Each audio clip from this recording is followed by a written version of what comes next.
Hello friends, very good afternoon. कैसे हैं आप सब? आई होप आप सब अच्छे ही होंगे। आज हम लोग अपनी एनसीईआरटी की क्लास 6 की क्वेश्चन आंसर की सीरीज़ करने जा रहे हैं। जैसा कि आप लोगों को पता है, मैंने पूरा अच्छे से चैप्टर एक्सप्लेन कर दिया है। एक एक चैप्टर की वीडियो आपको मेरे चैनल पर मिल जाएगा। वीडियो के नीचे लिंक दिया गया है, उस पर आप क्लिक करके चेक कर सकते हैं। आज से हम लोग क्वेश्चन आंसर की सीरीज़ स्टार्ट करने जा रहे हैं। आइए हम इसे स्टार्ट करते हैं। क्लास 6 की क्वेश्चन आंसर की सीरीज़, इसमें मैं चैप्टर 5 क्या बताती हैं किताबें और खबरें आज आपको पढ़ाऊँगी। चैप्टर 5 में हमने पढ़ा था कि किताबें और खबरों से हमें बहुत जानकारियाँ पता चलती हैं प्राचीन समय की। ठीक है, कल्पना करो तुम 3000 साल पहले ईमान गांव में रहते हो। पिछली रात सरदार की मृत्यु हो गई। आज तुम्हारे माता पिता दफन की तैयारी कर रहे हैं। यह बताते हुए सारे दृश्य का वर्णन करो कि अंतिम संस्कार के लिए कैसे भोजन तैयार किया जा रहा है। तुम्हें क्या लगता है खाने में क्या दिया जाएगा? अब देखिए, ये क्वेश्चन पूछ रहा है आपका कि 3000 साल पहले आप लोग इनाम गांव में हैं। अब तुम्हें ऐसा सोचना है, ठीक है। और पिछली रात यानी जो रात बीत चुकी है, उस दिन सरदार जो थे उस गांव के, उनकी मृत्यु हो गई है। ठीक है, आज तुम्हारे माता पिता जो हैं वो उन्हें दफनाने की तैयारी कर रहे हैं। और यह बताते हुए तुम्हें सारे जो दृश्य हैं उसका वर्णन करना है और अंतिम संस्कार में कैसा भोजन बनता है ये बताना है। और तुम्हें क्या लगता है उस समय खाना में क्या दिया जाता होगा ये तुम्हें बताना है। ठीक है, आइए हम इसका उत्तर देखते हैं। मेरे माता पिता सरदार को उनके घर के आंगन में दफनाने के लिए गड्ढा खोद रहे हैं। अब जो देखिए सरदार होते थे उसमें बताया गया था, चैप्टर में आपके बताया गया था तो कि जो बड़े लोग होते थे उनको उनके आंगन में ही दफना दिया जाता था। तो जो सरदार थे उनको उनके आंगन में दफनाने के लिए जो लेखक है उसके माता पिता गड्ढा खोद रहे हैं। सरदार का घर बस्ती के बीच में है। अब देखिए, सरदार का घर बस्ती के बीच में होता था तो वहीं पे है उसका घर। सरदार के शव को 4 पैरों वाले मिट्टी के एक बड़े संदूक में बंद करके दफनाया जाएगा। अब देखिए, क्योंकि वो बड़े आदमी थे तो उनको उनके घर में मिट्टी के बड़े संदूक में 4 पैर वाले संदूक में उसमें दफनाया जाएगा। अब जो जो चीज़ें सरदार को पसंद थी वो खाने की चीज़ें होंगी। सरदार का मनपसंद खाना तैयार किया जा रहा है। अब देखिए, जो सरदार थे उनके मनपसंद खाना बनेगा। जो जो उन्हें पसंद था वही वही चीज़ें यहाँ बनाई जाएगी। इस खाने को सरदार के शव के साथ दफनाया जाएगा। अब देखिए, जो सरदार थे उनके शव जो है उसके साथ ही ये सब खाने जो हैं वो सब दफनाए जाएंगे। इसके अलावा सरदार के अन्य मनपसंद चीज़ें, कीमती वस्तुएं और उनके द्वारा उपयोग की जाने वाली अन्य वस्तुएं भी शव के साथ दफनाई जाएंगी। देखिए, उस समय जो बड़े आदमी होते थे, उस समय के बड़े आदमी मतलब कि बूढ़े आदमी नहीं, जो जिनका वर्चस्व, अमीर होते थे, जिनका वर्चस्व ज़्यादा होता था, अमीर लोग होते थे, वो उनके साथ उनकी मनपसंद खाना रखा जाता था, उनका जानवर रखा जाता था, उनकी मनपसंद चीज़ें, कीमती चीज़ें उनकी, ठीक है, और जो वो रोज़ में यूज करते थे वो सब चीज़ें उनके साथ दफना दी जाती थी। तो ऐसा ही सरदार के साथ भी किया जाएगा। आइए हम लोग अपना नेक्स्ट क्वेश्चन देखते हैं। आओ याद करें। देखिए, ये हमें याद करना है, ये मिलान दिया गया है सूक्त, रथ, यज्ञ। ठीक है, दास और महापाषाण। देखिए, ये 5 मिलान करना है। तो सूक्त का है अच्छी तरह से बोला गया। रथ क्या होता है? युद्ध में प्रयोग किया जाता है रथ को। ठीक है, यज्ञ उसको अनुष्ठान को बोलते हैं। दास यानी गुलाम होता है। ठीक है, महापाषाण मतलब सजाए गए पत्थर। पाषाण यानी पत्थर होता है। ठीक है, तो आप इससे ही मिला सकते हैं। आइए हम लोग अपना नेक्स्ट क्वेश्चन देखते हैं। तो देखिए, मिलान जो है वो आप एक बार समझ लेंगे तो भी आपको आ जाएगा। सुक्त यानी बोला जाने वाला चीज़, तो अच्छी तरह से बोला गया सब। रथ यानी रथ जिस पे लोग बैठ के चलते हैं, युद्ध में काम आता है, तो इससे भी आप समझ सकते हैं। यज्ञ अनुष्ठान कराते थे लोग, तो यज्ञ अनुष्ठान को कहा जाता है, ठीक है। दास यानी गुलामी होता है, आपको इसका पता ही चल गया। पाषाण यानी पत्थर, तो सजाए, महापाषाण यानी सजाए गए पत्थर। ये ऐसे ही इसका आंसर हो गया। आइए हम अपना नेक्स्ट क्वेश्चन करते हैं। क्वेश्चन नंबर 2, वाक्य को पूरा करो, ठीक है। तो यहाँ वाक्य को पूरा करने के लिए कह रहा है डैश के लिए, इसका पहले का है डैश के लिए दासों का इस्तेमाल किया जाता था। तो किन के लिए दासों का इस्तेमाल किया जाता है? मालिक की सेवा के लिए दासों का इस्तेमाल किया जाता था। तो यहाँ भराएगा मालिक की सेवा के लिए, ठीक है। आपका ख है डैश में महापाषाण पाए जाते हैं। तो दक्कन दक्षिणी भारत, उत्तरी और पश्चिमी, उत्तर पूर्वी भारत और कश्मीर, इन जगह पे पाषाण पाए जाते थे, ठीक है। ग डैश पर गोलों में लगाए गए पत्थर या चट्टान, जमीन पर गोले लगाए गए पत्थर या चट्टान डैश का काम करते थे। अब देखिए ज़मीन पे लोग क्या करते थे? निशान लगाते थे, यानी चिन्ह का काम करते थे, जो निशान लगाया जाता था। अब हमारा नेक्स्ट है घ पोर्ट होल का इस्तेमाल डैश के लिए होता था। अब पोर्ट होल क्या है जिसका इस्तेमाल, तो यानी पत्थरों से बने हुए कमरे में जाने, जो पोर्ट होल होता है ना, मतलब वो रास्ता होता था जो कमरे में जाने के लिए बनाया जाता था। तो उसका इस्तेमाल किस लिए होता था? कमरे में जाने के लिए, पत्थरों से बना हुआ ये रास्ता होता था। इनाम गांव के लोग डैश खाते थे। इनाम गांव के लोग क्या खाते थे? अनाज, फल, मांस, ठीक है। आइए हम लोग अपने नेक्स्ट क्वेश्चन की तरफ बढ़ते हैं। आइए चर्चा करें। आइए हम लोग अपना नेक्स्ट क्वेश्चन पढ़ते हैं। आज हम जो किताबें पढ़ते हैं वे ऋग्वेद से कैसे भिन्न हैं? तो जो हम लोग आजकल जो हम लोग किताबें पढ़ रहे हैं, पुस्तकें पढ़ रहे हैं, तो वो ऋग्वेद से कितनी भिन्न है हम ये जानेंगे। आइए हम इसका आंसर देखते हैं। आज हम जो लोग किताबें पढ़ते हैं वे लिखी और छपी गई है, जबकि ऋग्वेद का उच्चारण और श्रवण किया जाता है। ऋग्वेद की रचना के सदियों बाद उन्हें लिखा गया था। ऋग्वेद छपने का काम मुश्किल से 200 साल पहले हुआ है। यानी आपका जो आपकी जो किताबें हैं, आप जो पढ़ते हैं, वो तो देखिए लिख के राइटर लिख दिया, वो पब्लिश हो गई और छप गई, ठीक है। पर जब ऋग्वेद जो था वो उच्चारण किया जाता, बोला जाता था और सुना जाता था, लिखा हुआ नहीं होता था।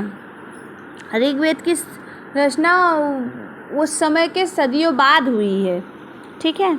बस ऋग्वेद को अभी छपे हुए सिर्फ 200 साल हुआ है मुश्किल से, ठीक है। 200 साल पहले ऋग्वेद छपा गया है।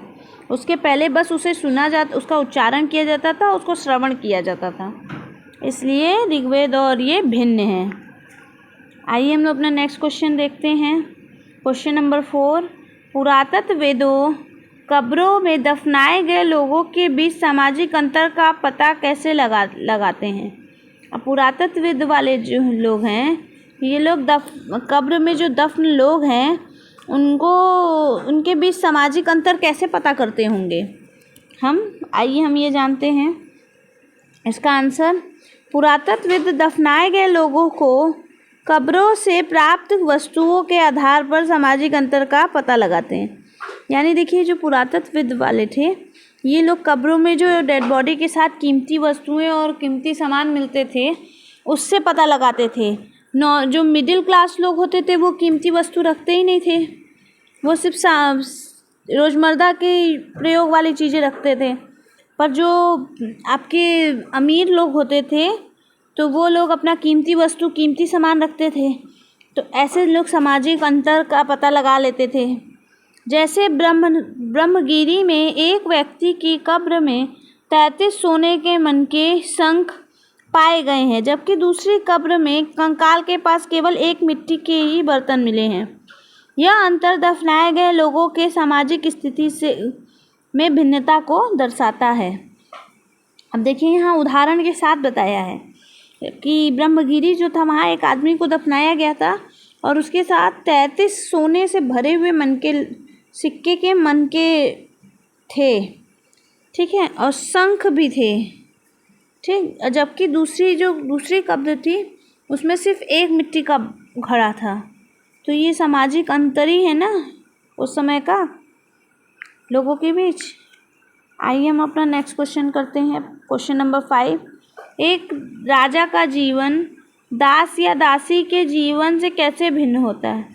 अब देखिए जो राजा होता है उसका जीवन जो दास दासियां होती हैं उनके जीवन से कैसे भिन्न है ये हम जानेंगे। आइए इसका आंसर देखते हैं। एक दास और दासी का कष्टपूर्ण जीवन राजा के ऐश्वर्य जीवन से पूर्णतः भिन्न होता था। अब देखिए जो दास दासी होते थे उनका जीवन कष्टमय होता था क्योंकि उनको बहुत दुख झेलना पड़ता था, पर जो राजा थे उनका जीवन ऐश्वर्यपूर्ण था। उनको कोई दिक्कत कोई परेशानी नहीं होती थी। उनके पास 100, 150, 200 दास दासियां होते थे। दास या दासी वे स्त्री पुरुष होते थे जिन्हें राजा द्वारा युद्ध में बंदी बनाया जाता था। अब देखिए जो युद्ध में आप राजा जो युद्ध जीतते थे, ठीक है, और वहाँ से जो लोग बंदी बनाए जाते थे आम जनता, उन्हें ही वही स्त्री पुरुष को दास दासी बनाया जाता था। उन्हें राजा की जायदाद माना जाता था। अब पहले के समय में राजा की जायदाद माना जाता था वहाँ की जनता को। अब जो राजा रानी होते थे तो उनकी जायदाद माना जाता था दास दासियों को भी, और उन्हें राजा की सभी आज्ञाओं का पालन करना पड़ता था। अब तो जो राजा होते थे तो दास दासी हैं तो उनको सभी राजा की सभी आज्ञा का पालन करना होता था। राजा जैसा कहते थे उन्हें करना पड़ता था, ठीक है। तो इस तरह राजा और दास दासियों के जीवन में इतना फर्क था। राजा मालिक होता था, दास दासी नौकर। एकदम भिन्न था उनका जीवन। आइए हम लोग अपना नेक्स्ट क्वेश्चन करते हैं। पता करो कि तुम्हारे विद्यालय के पुस्तकालय में धर्म के विषय में पर पुस्तकें हैं या नहीं। उस संग्रह से किन्हीं 5 पुस्तकों के नाम बताओ। तो अब देखिए आपको ये पता करना है कि आपके विद्यालय में जो पुस्तकालय है यानी लाइब्रेरी है उसमें आपको पता करना है कि धर्म के विषय पे यानी धर्म के विषय पे किताबें हैं या नहीं हैं, और हैं तो आपको उसमें से किन्हीं 5 पुस्तकों के नाम पता करने हैं, ठीक है। आइए हम इसका आंसर देखते हैं। छात्र, अब देखिए ये आंसर आपको खुद करना है स्वयं, ठीक है। आप अपने स्कूल में जाएंगे, वहाँ पे लाइब्रेरी में जाकर अपने टीचर के द्वारा पता करेंगे कि आपके विद्यालय में धर्म के ऊपर किताबें हैं, तो उनमें से किन्हीं 5 पुस्तकों का नाम आप पता करके इस उत्तर में आप लिखेंगे, ठीक है। आइए हम अपने नेक्स्ट क्वेश्चन की ओर बढ़ते हैं। एक याद की हुई यानी क्वेश्चन नंबर 7, एक याद की हुई कविता या गीत लिखो। तुमने उस कविता या गीत को सुनकर याद किया है या पढ़कर। अब देखिए आपको एक पोयम या गाना, कविता या गीत आपको लिखना है, तो उसको आपको या तो याद करना है या कहीं से सुना हो आपने, ठीक है। तो आपको लास्ट में ये भी बताना है आखिरी में कि आपने उसे याद किया है या कहीं से सुन कर लिखा है कविता और गीत को। और छात्र, इसका आइए मुझसे तो दे देखते हैं। तो इसका उत्तर है छात्र स्वयं करें, यानी आपको यह कार्य स्वयं करना है, ठीक है। आइए हम लोग अपना नेक्स्ट क्वेश्चन देखते हैं। ऋग्वेद में लोगों का वर्गीकरण उनके काम या उनकी भाषा के आधार पर किया जाता है। नीचे की तालिका में 6 परिचित लोगों के नाम भरो। इनमें से 3 पुरुष और 3 महिलाएं होने चाहिए।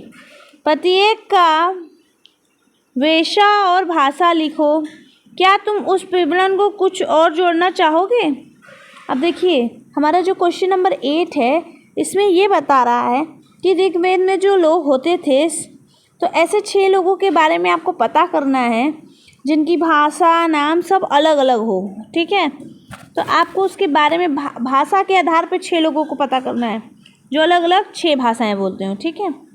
तो अब इसमें ये नीचे देखिए नाम, उनका नाम पता करना है, उनका कार्य लिखना है, उनकी भाषा लिखनी है और वे अन्य और क्या कार्य करते हैं वो लिखना है, ठीक है। तो आप पहले उन 6 लोग से अपने जान पहचान के उन 6 लोगों से उनका नाम पूछेंगे और तालिका में भरेंगे। उनमें 3 पुरुष होने चाहिए और 3 महिलाएं बराबर से, ठीक है। प्रत्येक का पेशा और भाषा लिखना है आपको। पेशा यानी कार्य और भाषा यानी जो वो बोलते होंगे वो। और इसका विवरण में आप कुछ अन्य जोड़ना चाहते हैं तो वे आप यहाँ पे देखिए, यहाँ पे लिख सकते हैं, ठीक है। कुछ अन्य जोड़कर यहाँ आप लिख सकते हैं। तो ये आपको ऋग्वेद के अकॉर्डिंग पता करना है। आइए हम इसका उत्तर देखते हैं। इसका उत्तर छात्र स्वयं करेंगे, ठीक है। ऐसा आपको खुद से पता करना है और इन 6 लोगों के विषय में इस तालिका में भरना है। आज यहाँ हमारा 5th लेसन समाप्त होता है। Thank you so much friends. अगर आपको कोई भी प्रॉब्लम हो तो मुझे कमेंट बॉक्स में कमेंट करके ज़रूर बताइएगा, और आपको कोई और क्वेश्चन आंसर की ज़रूरत हो तो वो भी कमेंट सेक्शन में कमेंट करके आप बता सकते हैं। डिस्क्रिप्शन में पूरा फुल वीडियो का लेक्चर दिया हुआ है। अगर आपको एक्सप्लेनेशन कोई भी चैप्टर का देखना हो तो डिस्क्रिप्शन बॉक्स में चेक कर सकते हो। Thank you so much. मेरा वीडियो लाइक ज़रूर करिएगा अगर आपको अच्छा लगे तो।